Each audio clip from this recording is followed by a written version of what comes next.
Okay, what I'm going to show you is an improved soft shackle with 1/4-inch dyneema. There's a video on YouTube that shows the same shackle being made that shows this design with 7/64 inch, but you have to make adjustments to make for the bigger line, because the insert or the double line has to come into the loop. So this is what it's going to look like. This is the loop here. It will go over the knot, and you can actually do this with one hand and make the shackle.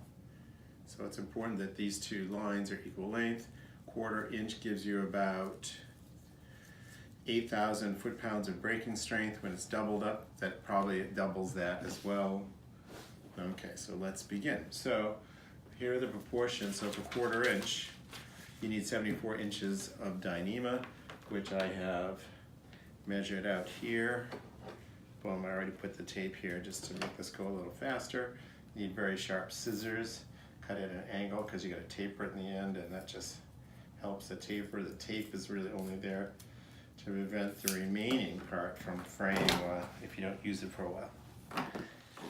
Okay, the next measurement is, you're going to do this for both ends. You're going to end up making loops on both ends, and you'll see why in a second. So first measurement is 12 inches. I've marked that on my table with tape, and the next one's 15. And then you're going to do that on the other side. Just do it now to get it done with. 12 and 15.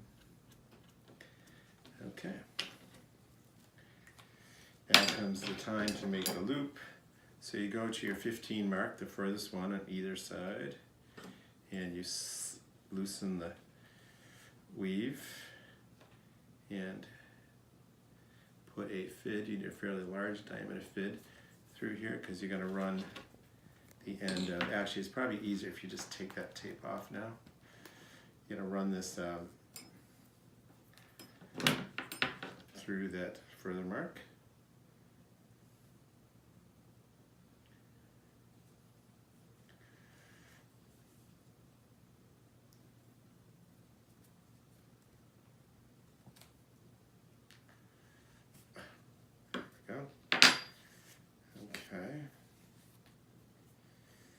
You pull it through until you come to your first mark, which was the 12-inch mark, and you also loop that through. You're going to don't catch any hairs from one of the strands.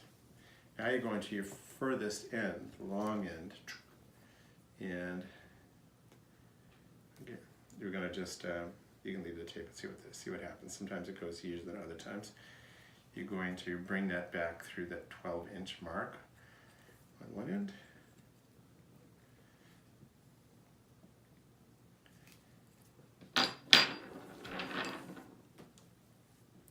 And then you end up with this. Make sure everything's untwisted.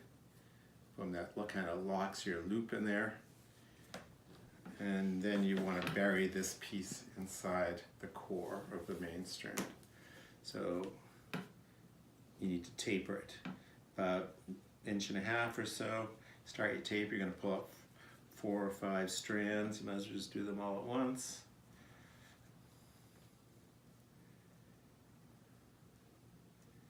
Just keep moving up the line. 3, 4. And then we're going to even taper that further. Cut them all.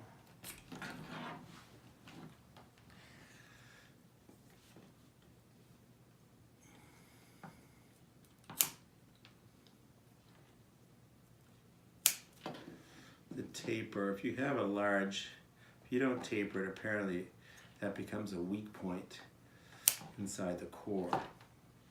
So now you can just kind of taper it that way.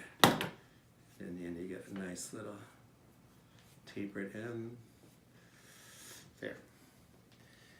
In order to bury that, you go well past the length of that, because as the core expands to accept it, it will shorten. So this is probably about right. And it's nice if you have a longer wand. There's various other ones out there. You could use a regular fit if you wanted, but you have to push this through to grab that and pull it back in. And on the way, you have to, it's best to push it on, feel and listen to make sure you're not snagging any of the strands as you go.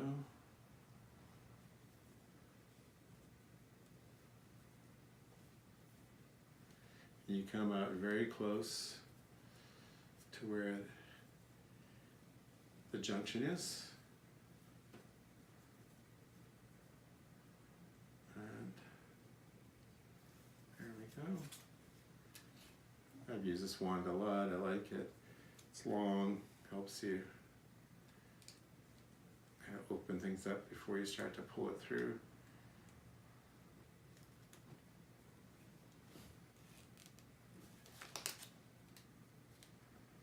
And then pull it out.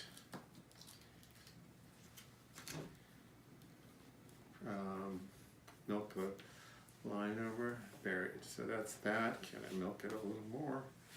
Then you go to the other end. Same deal. You've already made your marks at 12 and 18. So at the 15 mark, you loosen things up. It's enough so you can pull the end through, making sure, again, not to snag anything. Make that kind of big. Pull the end through.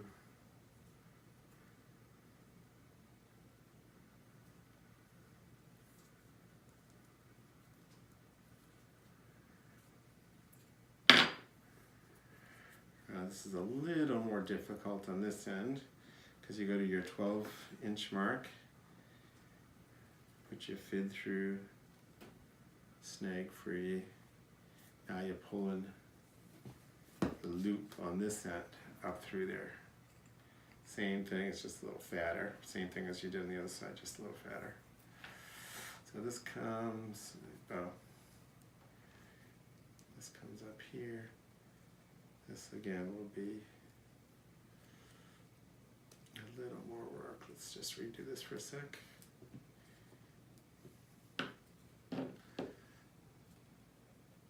Make this as big as possible by loosening. And then make this as small as possible so it fits.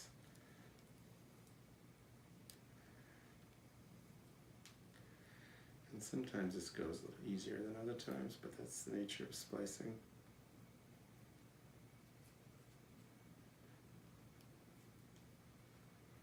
There we go.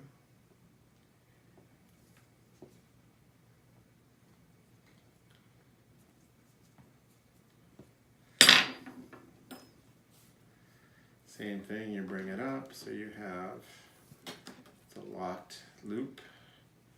And then we're going to bury the short end again. Take the tape off. Start somewhere around 1.5 inches or so. Start pulling off strands.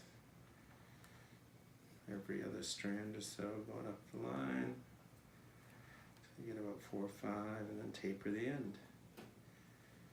And if I could pause and had better video skills, I would not bore you with these details, but since you've seen it once.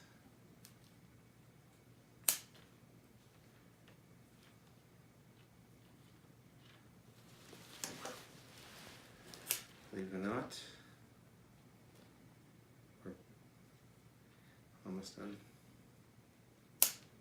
Now you can just take that and tape the last few. One nice taper You're going to bury it. Remember, you got to go considerably further to bring it, to make sure you're able to bury it the whole way. Our wand in the core.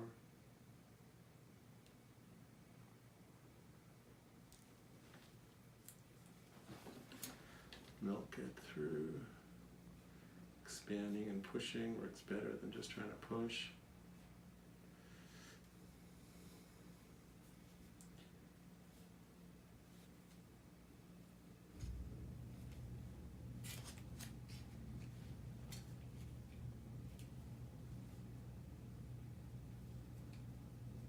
And you're going to go again to the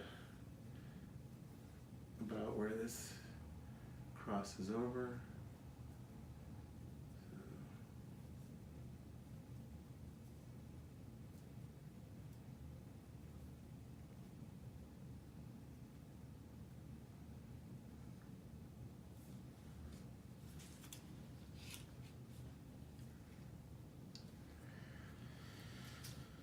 So far so good. Take the tapered end.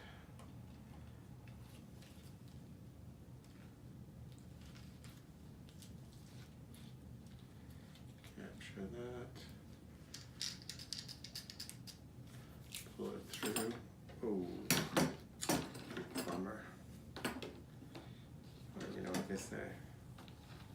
Shit happens. Not irreparable.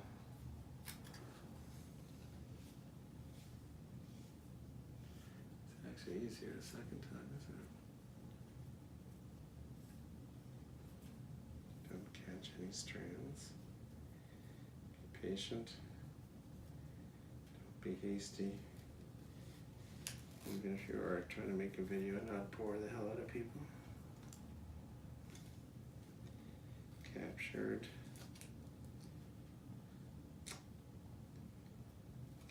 I didn't get enough of the strands in there last time. That's why that came out.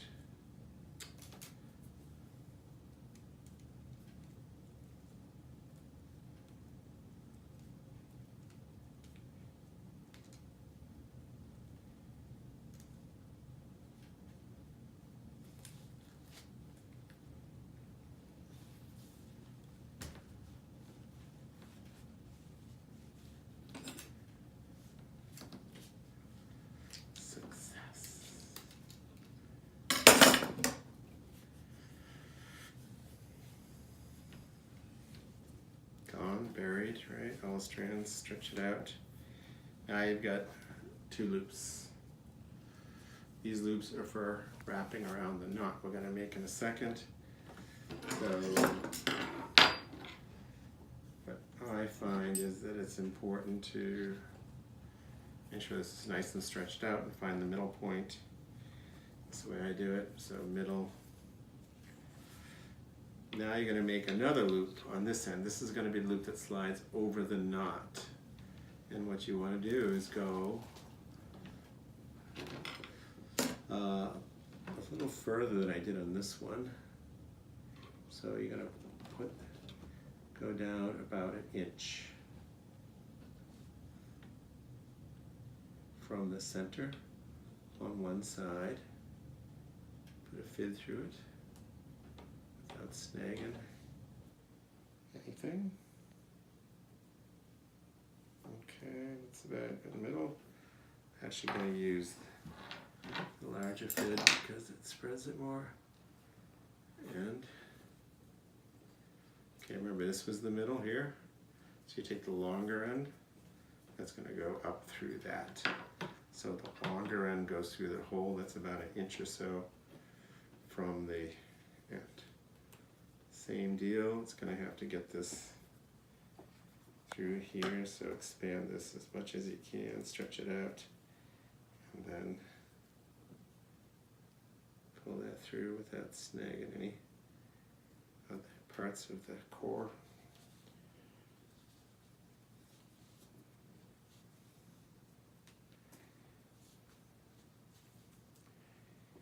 It's helpful to kind of, it's like giving birth. Gotta be a little patient. Things will eventually fit. There we go. Let's get that back. Reform that loop. Okay, pull it through. Now here is our final loop, and what you should have in the end is that should be, again, smack in the middle there. Okay, now if I'm making the knot, and this is really the brilliance of this revised or improved version, that you're buried up to here, well, that's going to be in the knot. So you make just a simple knot. Bring these up through here. And make a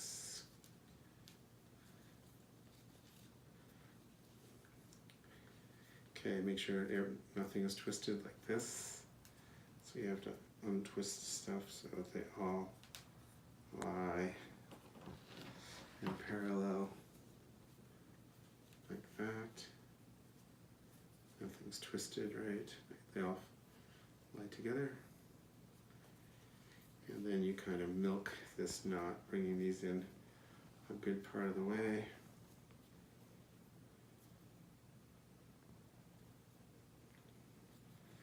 Roughly parallel. Start tightening up. The final tightening is going to come with when you put these through. Okay, so now you have that. This knot, it's going to be tighter later, but now you're going to loop those through. So big. Do I like that? I don't like that. I want this to come parallel to that. And like that.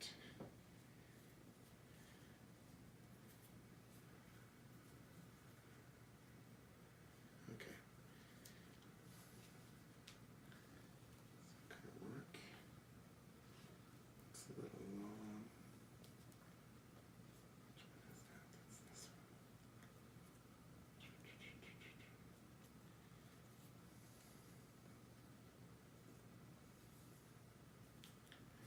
Okay. I think we're still all parallel. Nothing's bunched up. Okay. Now, looking at that knot, it's a big fatter section over here, and a flat, thinner one here. This is where you're going to wrap this around on that side and bring it through these. It's probably easier just to kind of push it through, or you could pull it through. Let's see. Let's try pulling it.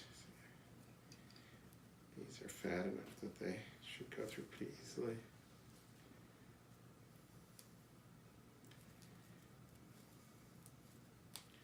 One, and the other one.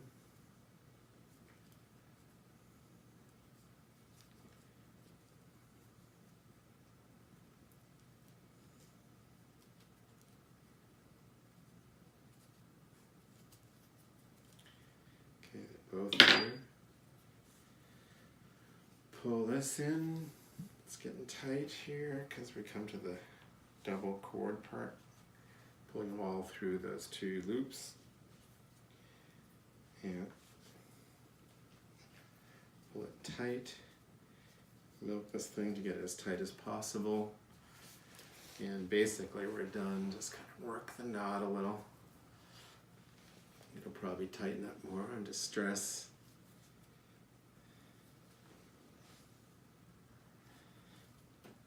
Okay, there's the knot. Looks, what happened to this one? Very similar. This is how it works again. Enlarge the loop. Put the stopper through. Tighten the loop.